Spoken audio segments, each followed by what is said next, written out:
Misfits of Science. They got a bunch of dudes. Yeah, thanks for the love, Jungle Brother. Jungle Brother, my main man. Check him out. Dope show. He's opinionated like me. He's shooting a gift. Yo, Big African, aka Jungle Brother. Okay, what's good, man? But yeah, man. He's doing it with a bunch of guys that we never heard of. Tobias Harris got game. Don't get me wrong. Tobias Harris got game, but he is not a superstar. But so him not being a superstar and they having one of the better records in the league is forcing me to say he's the man. Now, rookie of the year, I think it's only DeAndre Ayton and Trey Young. The rest of these dudes, they're having one and two nights here and there. But I'm gonna go. I'm not even going with Ayton. I'm gonna go with Trey Young. I know Atlanta not doing much, but Trey Young is playing like Trey Young played last year. That's all you can really expect of a rookie, to play as if you played last year. The Atlanta Hawks are doing this. They're in this consummate rebuilding mode, which is really pissing me off because, again, you wasted my time, you wasted my money, you wasted my fandom, and you got me chasing ghosts. So either, look, I ain't trying to hear that. I ain't trying to hear none of that nonsense about rebuilding all the time. The Atlanta Hawks been rebuilding since Steve Smith retired, since Steve Smith left. Steve Smith is been eligible for the Hall of Fame for about 15 years. Get the hell out of here. I ain't trying to hear that, man. So, if it's on me, I'm going with Trey Young on the light-skinned, short dude side of this game. Big L asked the question, what's the Clippers going to do in the playoffs? A-Trap first round loss? Maybe. More than likely first round loss. It depends on who they play. If they play somebody of substance, oh yeah, they asses out like a let-out couch in the first round. But let's say if the playoffs stop today, they'll play Portland. And the way Portland is playing right now, I'm not sure if they couldn't beat Portland. Because, as Tiffany said, the Trailblazers are dismayed. They only got CJ now. Oh man, do not say anything. Hey man, that's curse words, no profanity on the end of the bench, Big L. I'm gonna address that in a second, Big L. But even Tiffany, she's a Portland Trailblazers fan. She's a homer, and she even said they're in dismay. So they could get to the second round because I'm not sure if Portland could beat them. Now, my man Big L asked the question: Jay Gruden or Colin Kaepernick? He's been discussed, but he probably is going a different direction. Man, the Washington racial slurs, to hell with them. They not doing nothing. Daniel Snyder made the little comment, and it's just amazing how y'all can take people. It's okay to potentially whoop a woman. It's okay to do a whole lot of stuff in the NFL. The NFL got people who are murderers. They've had murderers, thieves, potential rapists, and you get on one knee and it's a problem. Yeah, it's a problem because your skin is your sin when you live in this land. Damn, that was kind of dope, man. Go get Rakim. I'm ready. I don't really believe. I think the Colin Kaepernick. This is another reason the American Alliance of Football is important, because maybe they'll call Cap. Maybe they will. You know, me personally, if I was Kaepernick, I'd went to Canada by now, and me and Nike would be making that chop. Again, another topic I would like to add. Just this, I'm freestyling now. This isn't even on my notes. Should our community start paying attention to Canadian football? Because you got American football, who's actually, believe it or not, the Canadian Football League is actually older than the National Football League. Dig that. Canadian football, they don't give a damn about the American flag and you're not kneeling to it. And seeing how it's always a problem with the people from our culture, with our quarterbacks. Y'all trying to do away with running backs. It's always a problem with this and problem with that. What happens? Seeing how we are, at the end of the day, we are the definition of cool in this country. And what I mean by that is we kind of set the pace for popular culture and trending things. And we start trending towards other activities like Canadian football. I want our community to start participating in soccer. I really do. But when we start doing that, those things become wildly popular. It would be a thing. Kaepernick, my man Big L just said, I like Kaepernick in Canada would be a good thing. I think it would be an excellent thing, Big L, because he would not only show you that there are other options, that he would show you that you don't have to bow down. There's always a secondary avenue. Let's not forget this brother Colin Kaepernick was also drafted by the Chicago Cubs. Fun fact. So again, if we start using the tentacles of our community to go into other areas, look, you know when boxing stopped being popular? When a bunch of brothers stopped boxing. Boxing was wildly popular when brothers, Warren Moon was a big time player in Canada. Guess who else? Fun fact, Hall of Famer, Raider Nation, Marcus Allen. His brother Damian Allen, quarterback up there, won 3 World Cups, I think a couple MVPs, and was even invited to come down to play in the NFL. And he said, no thank you, because you're not going to discriminate against me and exclude me from something and then say, I could pimp a couple more people from your community into this if you come down here and play. But if we start focusing on the North, we could potentially shift the balance of power, because at that point it becomes a different dynamic. Maybe that's what we need to do, Big L. So, because then, like I said, look. Just look at history, man. Jazz was known as gutter music. Big band wasn't big band until the Celts started doing it.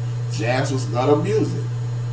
We created rock and roll, the Motown sound, the Philadelphia sound, disco, funk, hip hop. These are all things that were created in our community. We made them pop. We made them popular. And now look at them. They run the world. Don't nobody. What is it that they created? Country Western? And they stole that from us on the R&B side of the game, man. I mean, come on, man. We have to use the tentacle. Start reaching out to soccer. Soccer would be just like, yes, rock and roll is our get down. You know, if we start, look at it this way, man. Let's just be, let's just reinforce some stereotypes. We're bigger, we're stronger, we're faster, and we're equally or smarter than. So, just imagine, for example, if Reggie Bush decided to be a soccer player. Reggie Bush is a very small football player. But at 6 feet, 220 pounds, lightning fast, this dude, Messi, the dude who was internationally known as the best soccer player in the world, took growth hormones so he could grow to 5'7". I bet you he's not faster than Reggie Bush. So just imagine Reggie Bush on the soccer field. Total domination. So, and then let's just imagine us and big R&B rapists are whites now. I wonder why. Yeah. You mean artists? Big R&B artists are whites now. I wonder why. Exactly. The biggest. Yeah, the biggest. Okay, the biggest R&B artists are white now because they understand. Because when you defund public schools and you remove art and music, you limit people's ability to create. You remove their creative juices, and then they're forced to go into athletics and things like that. It is a scientific fact that if you introduce your children to music at an early age, it enhances their ability for mathematics. It's just, it is what it is. That's true. Why do you think rich people put their kids in music programs? Because math and music go hand in hand. That's just Paul Robeson. I'm through talking. But back to this. We need to extend our tentacles to other areas. You know, we don't have to just play football, baseball, and basketball. If you want to do athletics, there's soccer, there's boxing, there's even wrestling. I guarantee you, if bruh start wrestling, that will be popular as well. All of a sudden, that'll be on TV because it'll be some bruh dominating that wrestling. we can do anything anybody else can do. So we have to stop limiting ourselves, and that's the end of the soapbox segment of the show. Now, the next award that I want to hand out will be the MVP. My number 3 person for league MVP will be one Anthony Davis, Anthony Brown Davis, because even though his team is struggling, even though things are not going the way he would like them to do, or he anticipated them to do, at just barely one game under 500, at 12-13, Anthony Davis has been nothing short of spectacular. I think he's missed 1 or 2 games. They are not playing any defense. That's why they're not winning. And they are 4-6 in their last 10. They lost their last 1. But he's still kicking ass and taking names. My number 2 guy would be one Kawhi Leonard. Kawhi Leonard has brought championship chops to the North at the Toronto Raptors. Him and the shooter up there, he's their go-to guy. He set the pace defensively. Kawhi Leonard would be my number 2 guy. My MVP of the league would be none other than the Greek Freak. Since the beginning of the season, you saw him working with Kobe Bryant. You saw him working with Kevin Garnett. You saw him working with a lot of these all-time greats, and they helped him elevate his game. Even though the league continues to tell him he needs to develop a 3-point shot, I'm glad, in the words of Will Chamberlain, I'm glad he's not listening to the people. Will said if he would have stopped listening to the people, he would have just dumped every shot he took, and he would have been even more dominant. The Greek Freak realizes, yes, it'll be okay if I develop a 17, 18-foot shot, but what the hell is the purpose of me being able to dribble and blow past people, having a great post game, and having a solid jumper if I'm going to take 3-point shots, immediately making my 6'11" frame into a 6'2" frame because I'm shooting 22 feet away from the basket. So shout out to the Greek Freak for not falling for the proverbial banana in the tailpipe, because he's dominating, his team is winning. Lately they've been shaky, but I'm still having him as my league most valuable player, the Greek Freak.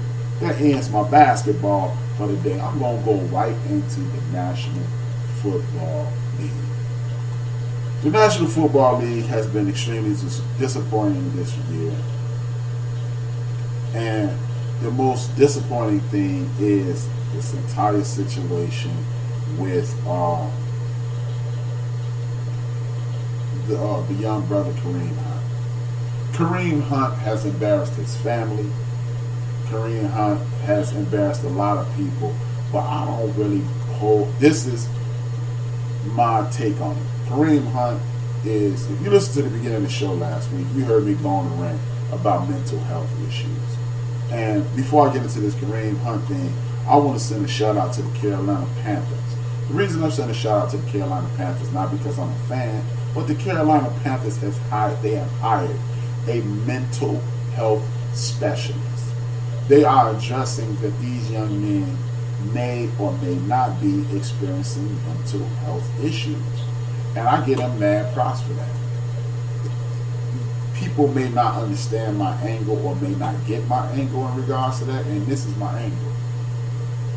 We as a community experience a lot of mental trauma when you are in a disenfranchised community. What's up? My MVP is LeBron James. My main man Jungle Brother said my MVP is LeBron James. When was the last time the Lakers were over 500? I'll wait 70% of the players wasn't in the NBA last time the Lakers in the playoffs or over 500. Get a man a trophy.